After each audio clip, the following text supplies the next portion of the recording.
অযোধ্যাত ৰাম মন্দিৰৰ প্ৰাণ প্ৰতিষ্ঠা উপলক্ষে বিহাৰা বজাৰত শোভাযাত্ৰাৰ আয়োজন কৰা হৈছে। অযোধ্যাত ৰাম মন্দিৰৰ প্ৰাণ প্ৰতিষ্ঠাৰ উপলক্ষে কাছাৰৰ বিহাৰা বজাৰত আজি ৰাম, লক্ষ্মণ, সীতা আৰু হনুমানেৰে সজ্জিত বিহাৰা বজাৰত শোভাযাত্ৰাৰ আয়োজন কৰা হৈছে। আজিৰ দিনটোত ৰাতিপুৱা 11 বজাত শোভাযাত্ৰা বিহাৰা বজাৰ পূৰ্বপল্লীৰ কালিবাৰীৰ পৰা ওলাই আহি বজাৰখনৰ ৰেলৱে ষ্টেচন, হাতীমাৰা সৎসংগ মন্দিৰকে ধৰি বিভিন্ন স্থান পৰিদৰ্শন কৰে। নিবাস দাস, মঞ্জিত গোস্বামী, ৰণেন্দ্ৰ চক্ৰৱৰ্তী, ৰাজ দাস, শিলা গোস্বামী, পাপিয়া দাস, নমিতা দাস আদি এই অনুষ্ঠানত উপস্থিত থাকে। নিউজ টেক্সট ৰিপৰ্ট, অৰুণোদয় অসম। পূর্বপল্লী কালী মন্দিরের কমিটির পক্ষ থেকে রামলালার প্রতি আমার গভীর শ্রদ্ধা জ্ঞাপন করে আমি সেই রামলালার প্রাণ প্রতিষ্ঠা যেন সুন্দর হয়, সমস্ত পৃথিবীর মানুষ যেন সেই রামলালার সেই প্রতিষ্ঠাটা দেখতে পারেন, সেই আশাটুকু রেখে আমি আবারও সেই পুরুষোত্তম রামচন্দ্রের প্রতি আমার গভীর শ্রদ্ধা এবং ভক্তি নিবেদন করছি।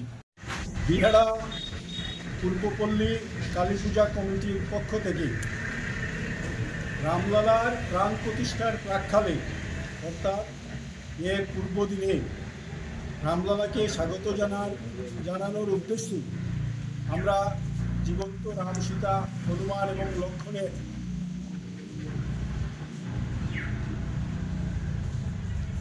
বেশ ধরে সেখানে বিহারা এবং তার পার্শ্ববর্তী অঞ্চলের সকল জনসাধারণের সহযোগিতায় এবং অন্যান্য সংগঠনের সহযোগিতায় আমরা এক শোভাযাত্রা আজকে বের করেছি এবং বিহারা বাজার, রেল স্টেশন এবং হাতিমারা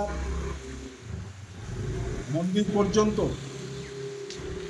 পথ অতিক্রম করে সবাইকে রামলালার সেই যে আগামীকালকে প্রাণ প্রতিষ্ঠা যে হবে তার বার্তা সবের কাছে পৌঁছে দিয়েছি এবং আমরা বিহারা বাজার পূর্বপল্লী কালী পূজার কমিটির ব্যবস্থাপনায় আমরা আগামীকালকেও কিছু প্রোগ্রাম রেখেছি। সেখানে সেই প্রাণ প্রতিষ্ঠার মুহূর্তে আমরাও এখানে রামের পূজা করব।